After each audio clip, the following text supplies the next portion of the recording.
welcome back to our YouTube channel Survival of the Fittest. Let's resume our session. Next question is, in smooth muscles, calcium is released from sarcoplasmic reticulum due to activation of which of these receptors? So calcium का release जो होता है that is through the IP3 inositol 145 triphosphate. So this is the receptor which activate the sarcoplasmic reticulum for the calcium release. Let's discuss another option one by one. DHP receptor. This receptor is also a DHP means dihydropyridine receptor, and it is a voltage gated L type of calcium channel. So this is the voltage gated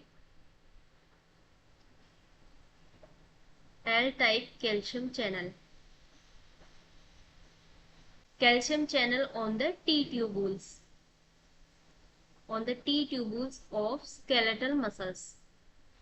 तो यहाँ पर क्या पूछा है, smooth muscles के बारे में पूछा है, लेकिन ये प्रेजेंट रहता है स्केलेटल मसल्स पर,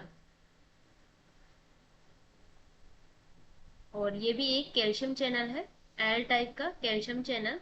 एंड अगर इसके मैकेनिज्म की बात करें तो ये कपल रहता है राइनोडिन रिसेप्टर के साथ, सार्कोप्लाज्मिक रेटिकुलम के राइनोडिन रिसेप्टर के साथ, जो ट्रिगर करता है कैल्शियम के रिलीज को. और ये स्मूथ मसल्स पे प्रेजेंट नहीं रहता है, और वहां पर स्मूथ मसल्स में टी ट्यूबुल्स भी नहीं होती है, ये टी प्रेजेंट रहता है मेनली. तो that's why this is not the answer. If we talk about nicotinic and muscarinic receptor, these both are the type of acetylcholine receptor. इन दोनों में क्या डिफरेंस है? Mainly nicotinic receptor is a present in the neuromuscular junction in the skeletal muscles.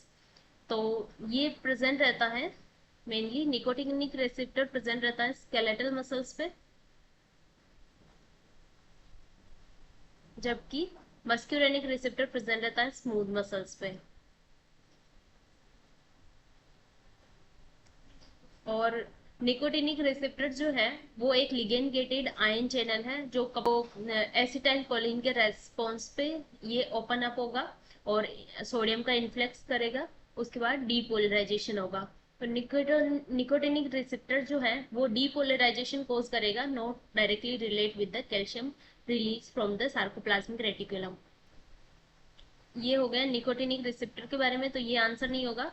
मस्क्यूरेनिक receptor क्या है? एक type का ये part है पैरासिम्पैथेटिक नर्वस सिस्टम का, और ये एक टाइप का जी प्रोटीन कपल रिसेप्टर है, और ये एसिटाइलकोलिन से एक्टिवेटेड होगा बिकॉज ये एसिटाइलकोलिन रिसेप्टर का पार्ट है, और ये जी प्रोटीन कपल रिसेप्टर है. जबकि निकोटिनिक रिसेप्टर क्या है? एक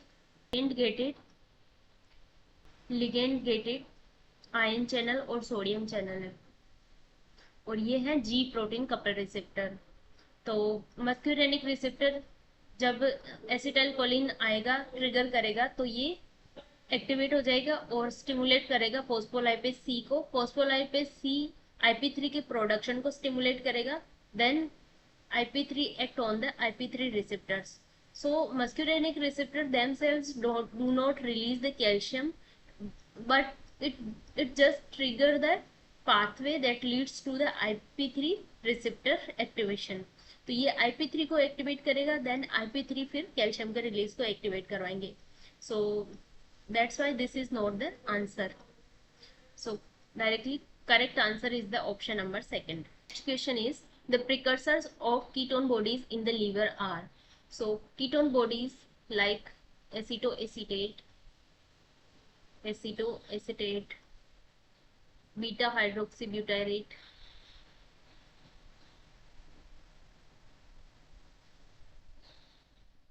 and acetone. These are the example of ketone bodies, and these produce in the liver, mainly in the liver. In fasting condition and prolonged exercise condition, or in uncontrolled diabetes condition, these are the main reason for production of ketone bodies. adipose tissues where fat are deposited. These fats break down into the triglyceride, and these triglyceride release the fatty acids. So here ketone production of ketone bodies from the free fatty acid like triglycerides produce free fatty acid, and these fatty acids converted into acetyl coenzyme A. So this acetyl coenzyme A is basically goes into the citric acid cycle and produce energy. But in this condition, when fasting condition, oxaloacetate, which is main precursor of citric acid cycle and Krebs cycle, this is not present, and this is present in a very low amount. So this acetyl coenzyme does not able to enter into the Krebs cycle. That's why this acetyl coenzyme convert into the ketone bodies and ketogenesis. So this is the scenario when free fatty acids enter into the liver, undergo beta oxidation and produce acetyl coenzyme, and this acetyl coenzyme is not enter into the TCA cycle because of insufficiency of oxaloacetate, and which is diverted into gluconeogenesis. But oxaloacetate is present in low amount, that's why acetyl coenzyme cannot fully enter into the TCA cycle, and instead it condenses to form the ketone bodies like acetoacetate, beta hydroxyacetate and acetone.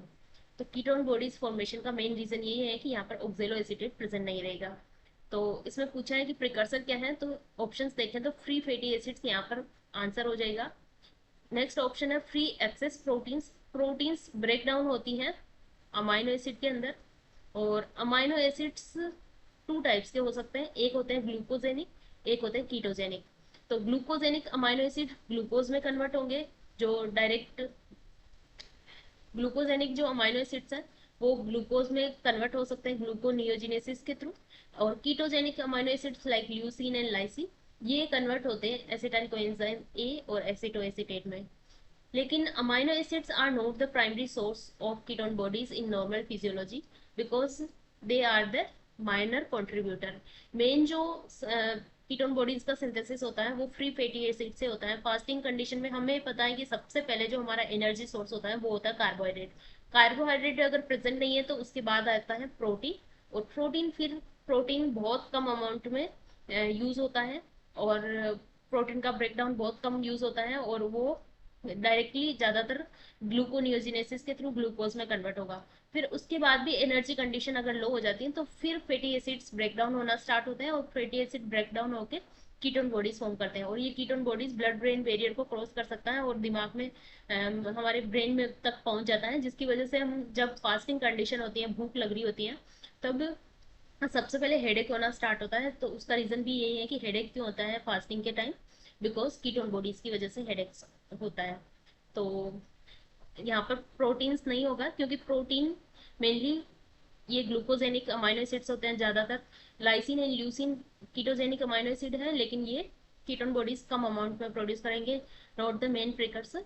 Free excess carbohydrate, carbohydrate तो हमेशा ketone bodies के production को रोकेंगे, क्योंकि carbohydrate अगर present है तो ये क्या करेंगे, ग्लूकोज बनाएंगे, और ग्लूकोज क्या है, ग्लाइकोलाइसिस के थ्रू पायरुवेट बनाएगा, पायरुवेट से एसिटाइल कोएंजाइम बनेगा, और उस कंडीशन में क्या होगा, लिपोजिनेसिस होगा, फेट का फॉर्मेशन होगा। अगर एक्सेस कार्बोहाइड्रेट है तो फेट का डिपोजिशन होना स्टार्ट हो जाएगा, नॉट द कीटोजिनेसिस। तो यहाँ ये जस्ट अपोजिट इसका हो जाएगा, कार्बोहाइड्रेट फेट की डिपोजिशन को प्रमोट करता है, not the breakdown of fat और कीटोजिनेसिस। तो ये आंसर तो हो ही नहीं सकता। Free access minerals, minerals like यहाँ पर सोडियम है, कैल्शियम है, पोटेशियम, मैग्नीशियम, आयरन, ये सारे जो मिनरल्स हैं ये क्या करते हैं, स्ट्रक्चरल और एंजाइमेटिक, इनका जो रोल होता है मेनली स्ट्रक्चर फॉर्मेशन में एंजाइम के साथ ये एज ए को फैक्टर की तरह, और सिग्नलिंग में इनका रोल होता है। इनका कोई भी इस तरह से कीटोन बॉडीज के सिंथेसिस में इनका कोई रोल नहीं होता है, तो ये भी रॉन्ग हो जाएगा। तो answer is free fatty acids. तो आपको एक आइडिया लग गया होगा कि कीटोन बॉडीज का सिंथेसिस किस तरह से हो रहा है, उसके साथ साथ में कार्बोहाइड्रेट एंड प्रोटीन का डिग्रेडेशन किस तरह से होता है। तो ये चीज़ हमें अच्छे से पता होनी चाहिए कि जो फैट और प्रोटीन का मेटाबॉलिज्म है, और मेटाबॉलिज्म में कैटाबॉलिज्म एंड एनाबॉलिज्म दोनों ही चीज़ें आ जाएगी, वो दोनों ही चीज़ें हमें अच्छे से पता होनी चाहिए। तो इसका आंसर हो जाएगा option number first. Next question is polypeptide inhibin is secreted from which part of seminiferous tubules? So inhibin is a polypeptide hormone. It is a polypeptide protein hormone,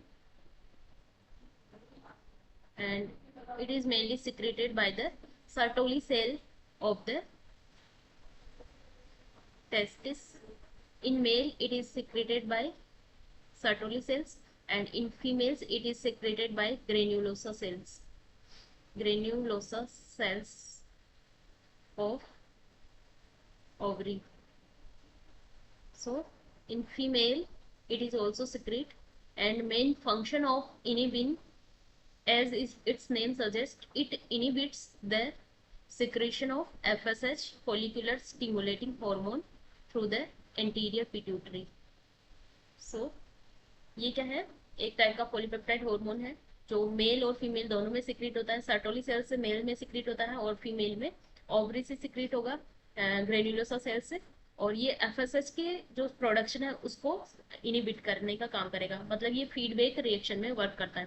जैसे ही एंटीरियर पिट्यूटरी से जो FSH and LH hormone secrete होना start होंगे, तो LH work करता है leading cell पे। तो लीडिंग सेल और इंटरस्टिशियल सेल्स भी बोलते हैं जिसको, ये सिक्रीट करते हैं टेस्टोस्टेरोन। और टेस्टोस्टेरोन का अमाउंट जैसे ही इंक्रीज होगा, यहाँ पर सर्टोली सेल इनिबिन सिक्रीट करना स्टार्ट करेगी, और इनिबिन जाके एंटीरियर पिट्यूटरी को मैसेज देगा कि एफएसएच को सिक्रीट करना बंद करें। तो इस तरह से यहाँ पर फीडबैक रिएक्शन होती है इनिबिन के थ्रू। तो लीडिंग सेल यहाँ सिक्रीट करती है टेस्टोस्टेरोन हार्मोन। तो लीडिंग सेल क्या है? These are cells found in the interstitial space outside the seminiferous tubules. तो seminiferous tubule के बाहर जो interstitial space होता है उसमें लीडिंग सेल्स प्रेजेंट होती है। ये टेस्टोस्टेरोन प्रोड्यूस करती है under the stimulation from the LH, luteinizing hormone इसको स्टिमुलेट करेगा। So this is about Leydig cell. अगर बेसल लेमिना की बात करें तो these are the layers surrounding each seminiferous tubules. तो बेसल लेमिना क्या है?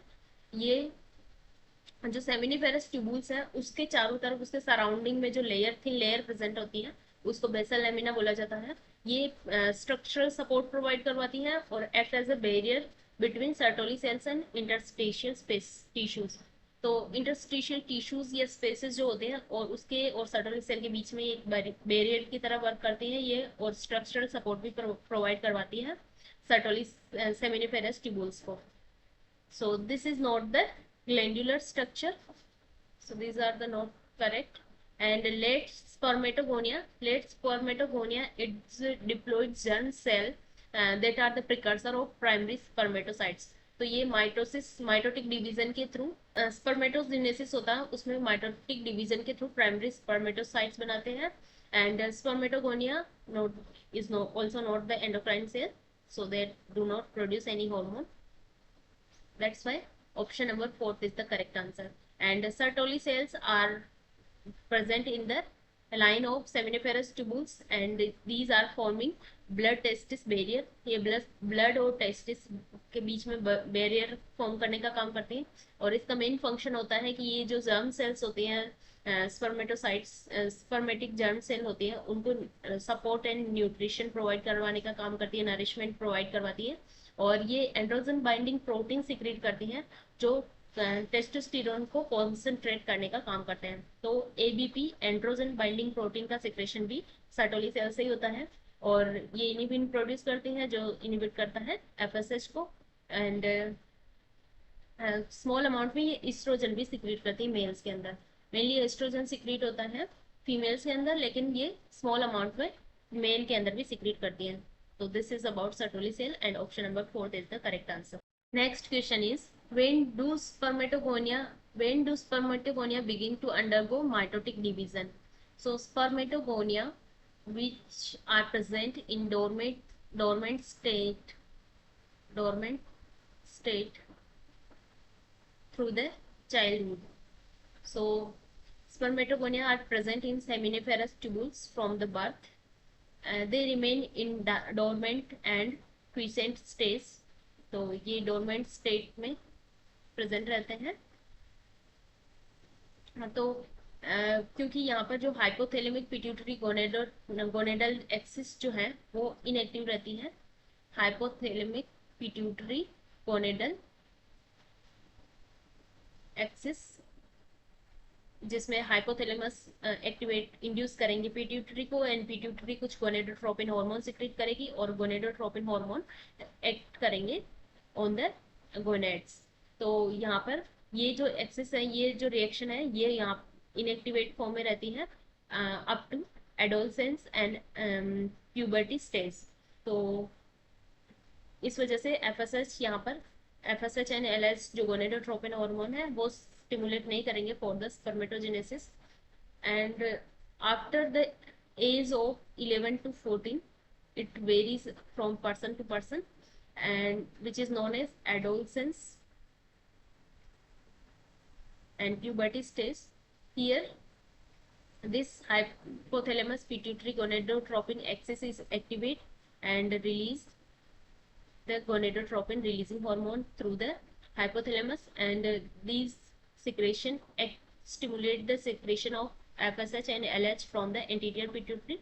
These FSH act on the Sertoli cell for the nourishment of spermatogonia, and LH act on the leading cell to produce the testosterone hormone essential for the spermatogenesis.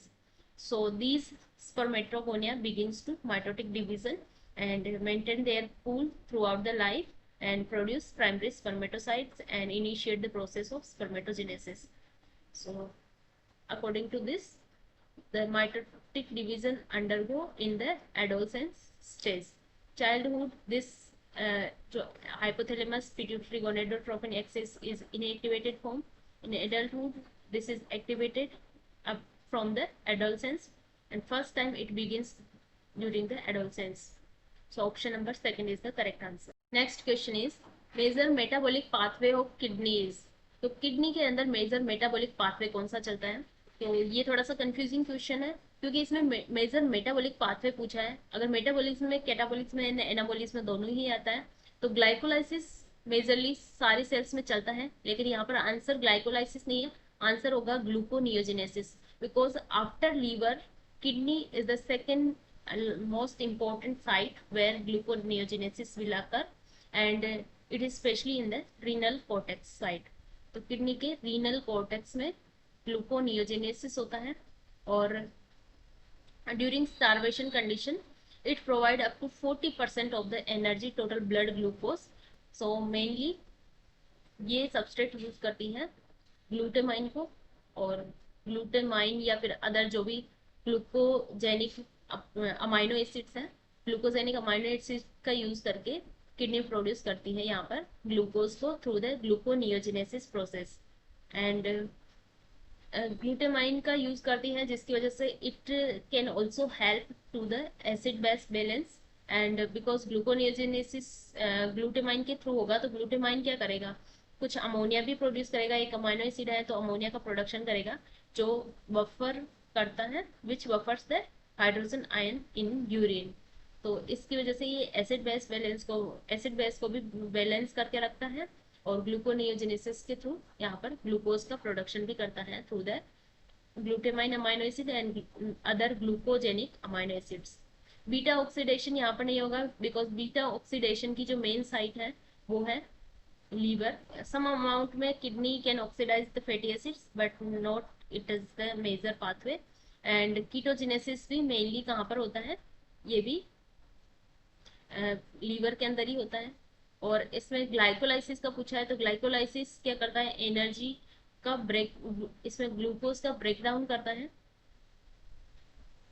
Glucose breakdown और catabolism.